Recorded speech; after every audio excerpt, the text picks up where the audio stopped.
Hi, this is Steve Rigolosi, and tonight on Forgotten Mysteries, I have for you Laura by Vera Caspary. I think that's how her last name is pronounced, or maybe Caspary, but I'm going to go with Caspary. This book is copyright 1942 by Houghton Mifflin, but there's an interesting story behind this particular copy.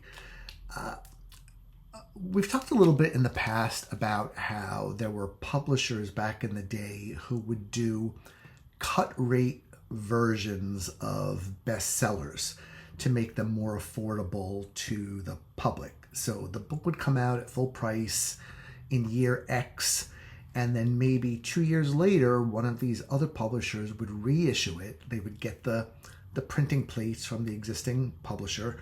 They would renegotiate the royalty, and they would print on cheaper paper, not as high quality a binding, but the idea was to make the book more affordable.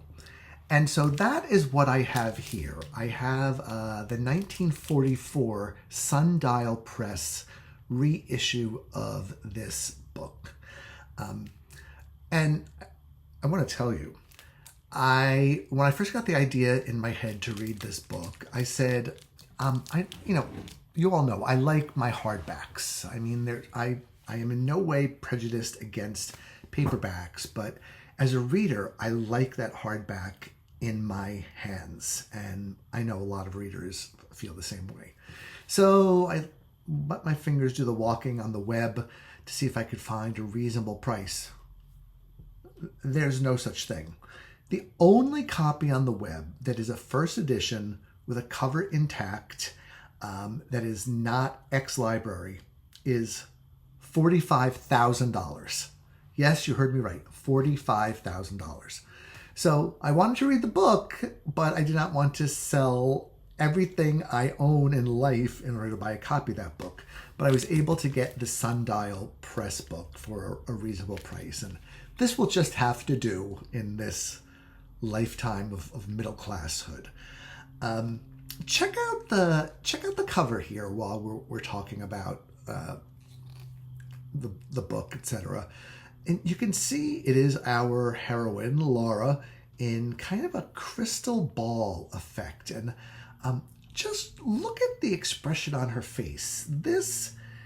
It hints at a woman who's got a lot going on in her head, right? There may be more to her than meets the eye.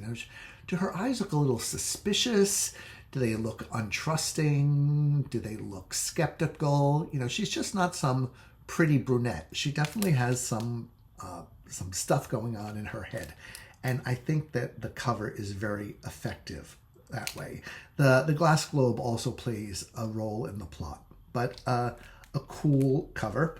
And it's described as a compelling novel of an impersonation undertaken in malice and completed in panic. So how's that for a tagline? Pretty good.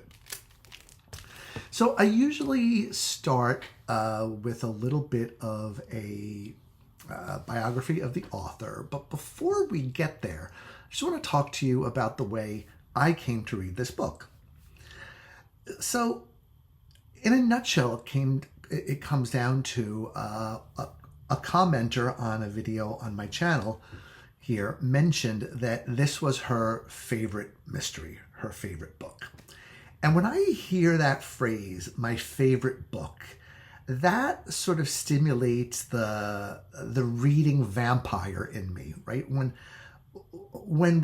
people have a favorite book that stays with them, clearly it has done something right to make such an impression. And I like my vampire tendencies. I just kind of want to suck some of the reading joy out of that person. Maybe not suck it out completely, but like just let that love feed me so that I can have more book love in my life. Someday I should do a video about favorite books, because we all have them, and it's not always rational, right? There's just something that it has a place in your heart. And so my commenter mentioned this, and I thought, I've been wanting to read Vera Caspary, and I had one of her books on my shelf called The Husband, which I was going to read, but I don't know, just the idea of Laura got stuck in my head. I found a copy, I've read it, I'm bringing it to you now. So like I said, usually I do a little bit of a biography of the author, but I could not possibly do justice to this author in the way that she does justice to herself. She has the most comedic, down-to-earth, self-deprecating author bio on a book jacket that I think I've ever read. And I'm going to read it to you because it's pretty funny. It says, Vera Caspary has been around.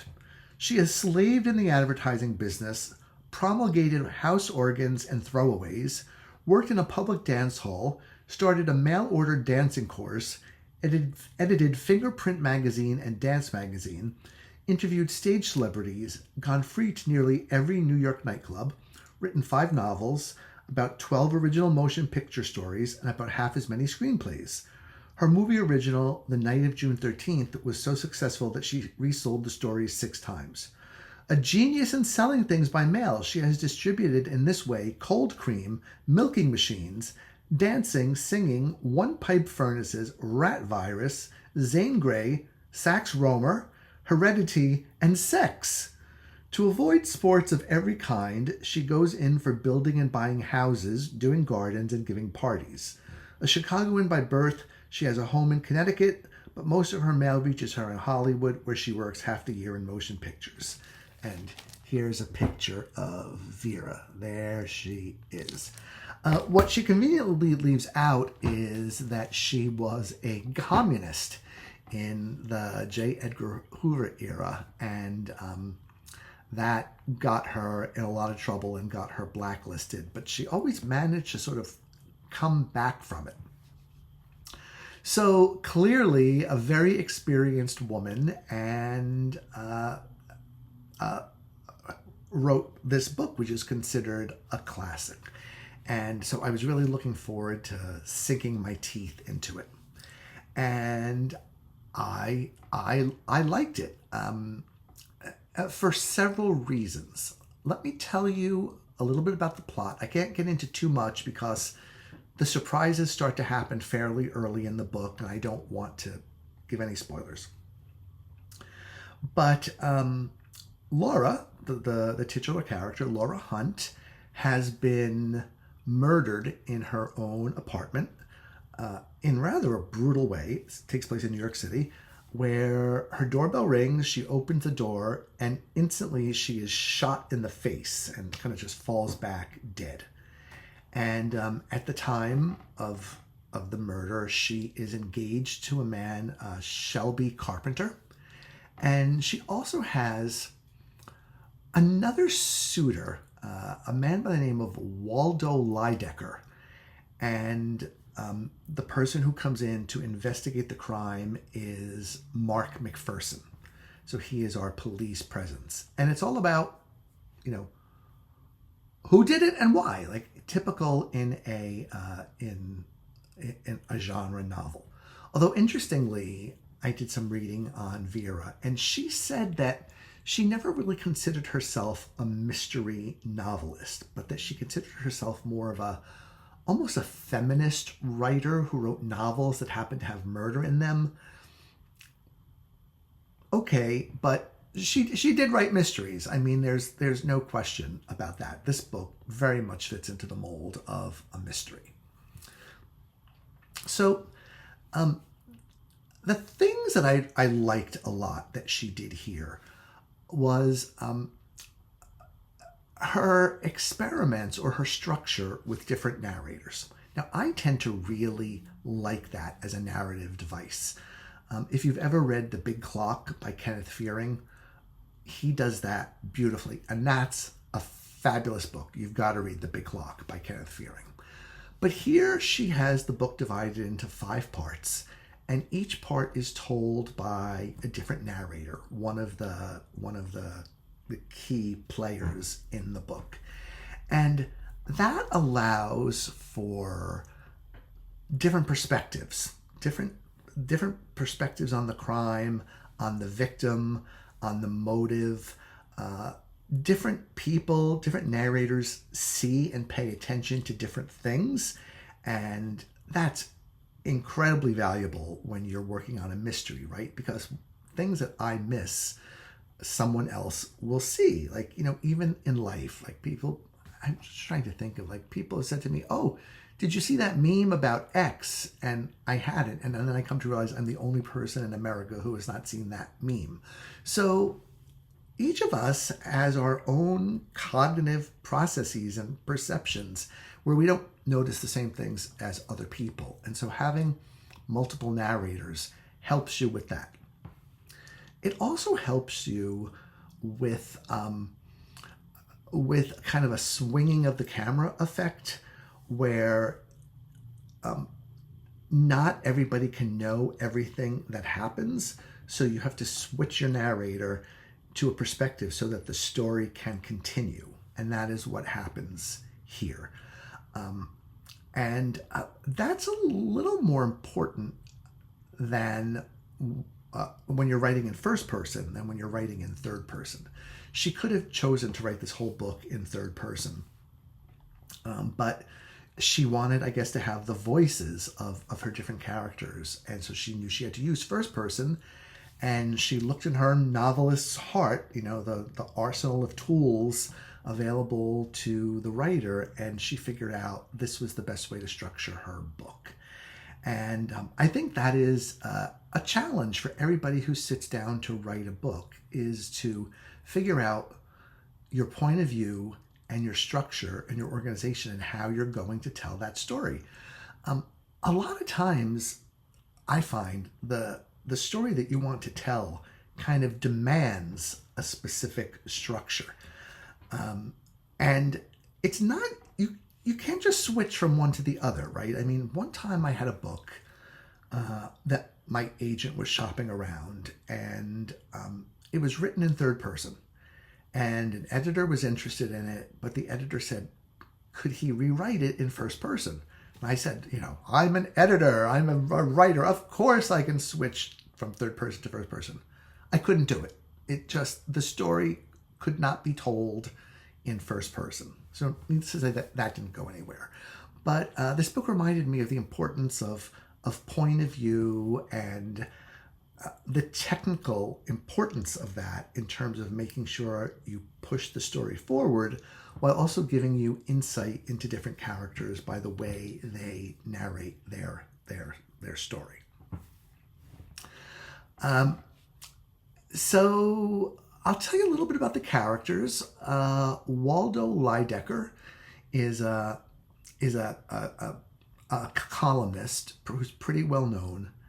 One of the most pretentious men you will ever meet. He meets Laura early in her days as an advertising girl, because she was really just a kid at the time. A company wants Lydecker to endorse their fountain pen, and they send her to his doorway to ask him to do it. And she's kind of terrified, and he gets, very high-handed with her. But somehow they form a friendship that's a platonic courtship. They have dinner and they go out and do things and they like each other. Why she likes him, I don't know, because he's not really a particularly likable character. But he, is devastated when she is murdered, and he tells the first part of the book. We then switch to Mark McPherson. He is the policeman in charge, and he's got his investigation goes on. Then we have part of the book told by Laura herself, and that is really quite revealing of her character, and I'll get into that in a little bit. So interesting narrative structure.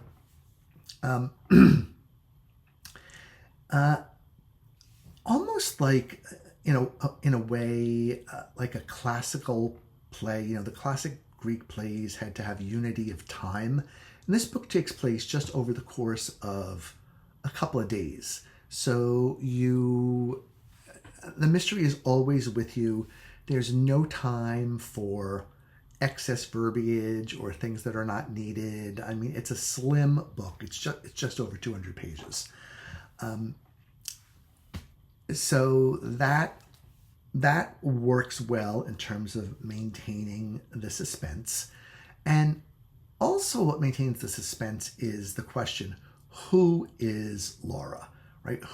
What is the real Laura? Because she shows different faces to different people, right? I guess as we all do, right? We have our face with our friends, our face with our family, our face at work or whatever. And so I think maybe we sometimes forget that, right? But certainly, I'm a certain person here when I make these videos, but I'm different when I'm working with an author or a publisher or, talking to my difficult mother. There's just, we're all sort of multifaceted that way. And I really think that Caspary did a great job with creating a complicated main character. Heroine's not the right word, but let's say a complicated protagonist. And that's another thing about the book that I really liked. There's also some terrific one-liners in here. This book feels to me like a very early entry in the attempt to bring psychology to the pages of a mystery, right? The Golden Age, it had been all about opportunity and motive and method, and that's all well and good. But around this era, the 40s, psychology was evolving as a discipline, and a lot of writers were kind of, I think, trying to get in on the ground floor of that because they realized, to have a good book, you have to have good characters, and to have good characters, you have to penetrate their psychology a little bit. So just this one line alone from fairly late in the book, the investigator says, "Clues to character are the only clues that add up to the solution of any but the crudest crime." And I thought, bingo, absolutely, right? The character plays a major role in figuring things out, as it does in this book. So think of it as an early entry in psychological novel, psychological suspense. And it is a suspenseful book. It's partly because it's just, like I said, not fatted up. It's lean, and it tells the story, and it gets you to the end, and everybody's happy except, of course, the murdered woman. A couple of other things that I think are noteworthy is that Laura is a complicated woman, and I'm sure this is what the author was going for. So, she's not a femme fatale. I mean, in a way she is, but that's not all she is.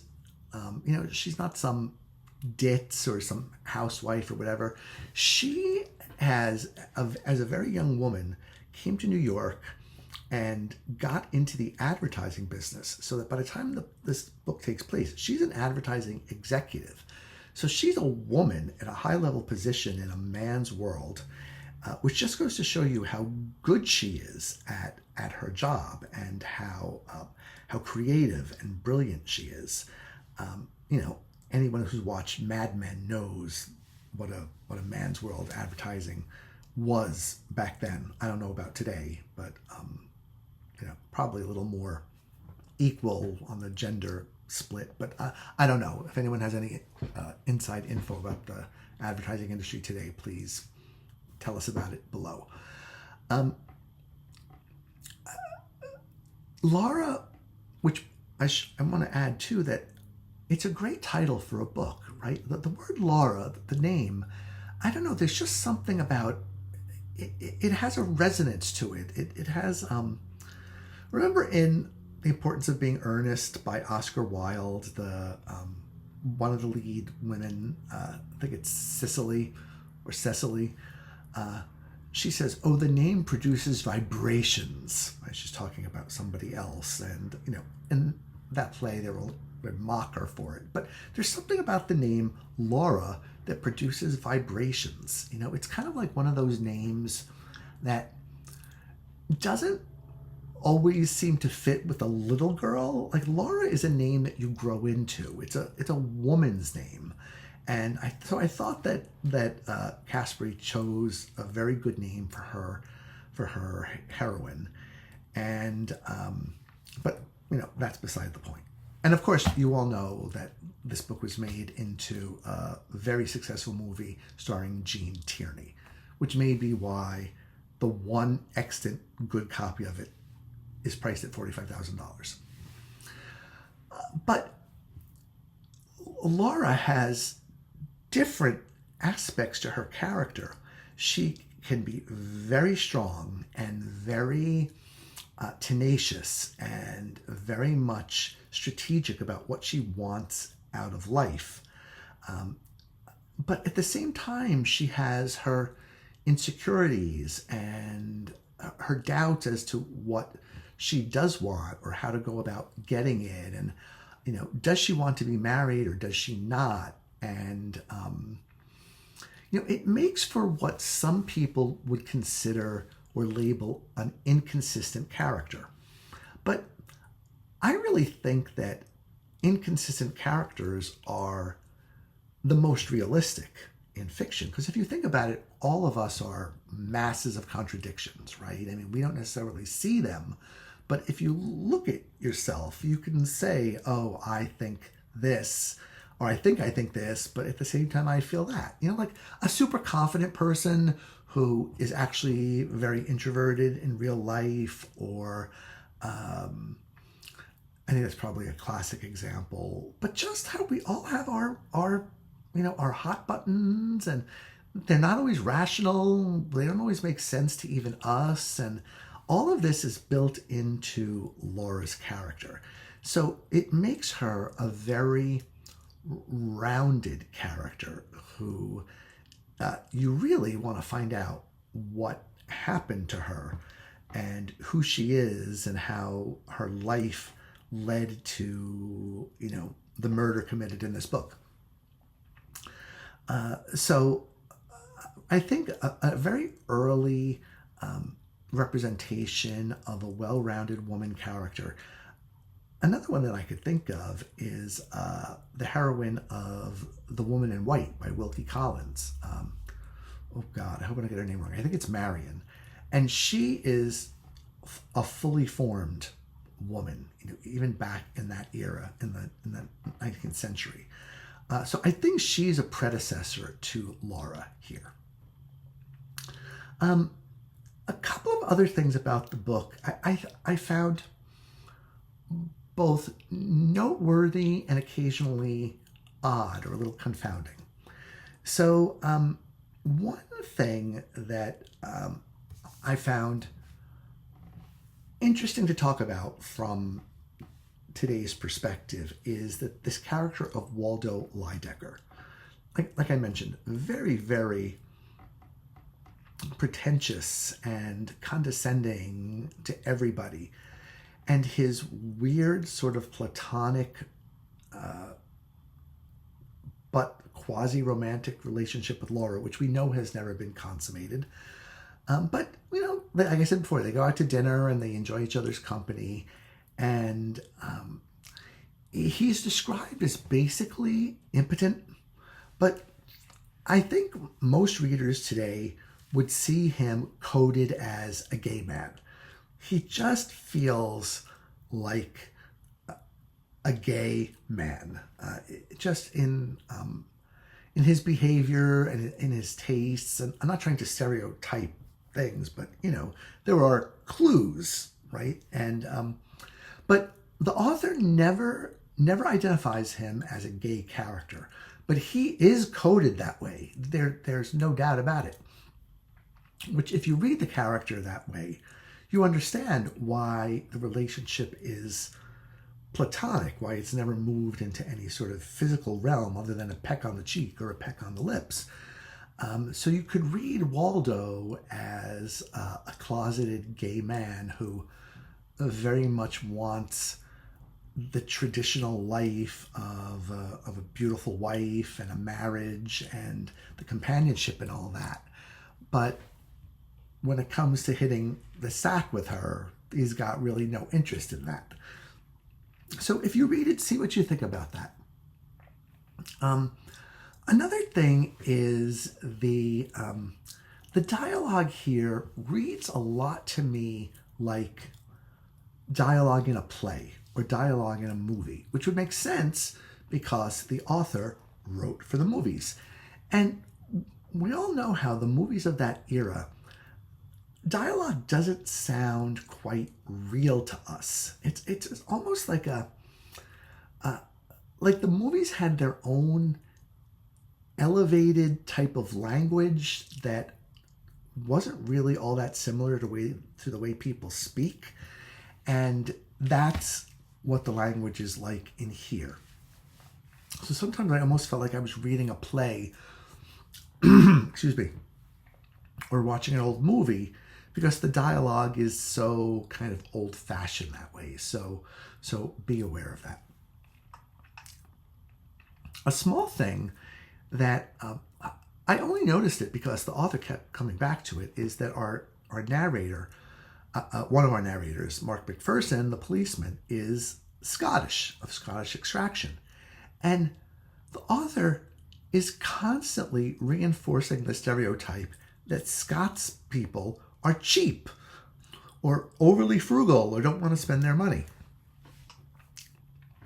She must make a crack about the cheapness of Scotsmen 8-10 times throughout this book, to the point where I thought, Vera, did you used to date a Scotsman who was cheap with you and therefore you have generalized to all Scots people? I mean, it is a stereotype.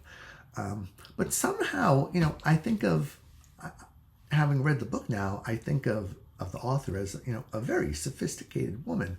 So for her to promulgate that stereotype just struck me as a bit odd. Yes. So I can see why this book captures hearts and minds. It's a book by a woman who's not Agatha Christie, who does that is well plotted and really, I think, breaks some ground in terms of a female character, and does and sets up a story that is. The story is not particularly complicated. The resolution isn't super complicated, but as she says in that line there, the motive and the method all come from character. And I think that's really an expectation that we have today in our modern published mysteries. The people say, "Oh, I love a why done it rather than a who done it." You can have both, right? They're not separate. But we do expect sort of reality in our characters, and I think Vera was moving the ball forward in that direction, and was lauded for it, was very well received as a writer back in her day. So I see this video has gone on a little bit long, but I'd like to thank you for sticking with me and sticking with Laura. I know you can get this book paperback for a reasonable price, so don't let the ridiculous used hardcover market stop you. So that's what I've got for you tonight. Thank you for listening, and I'll be back next time. And thank you, viewer, for recommending it to me. I really feel like I've read an important book in the mystery genre. Okay, thanks and good night.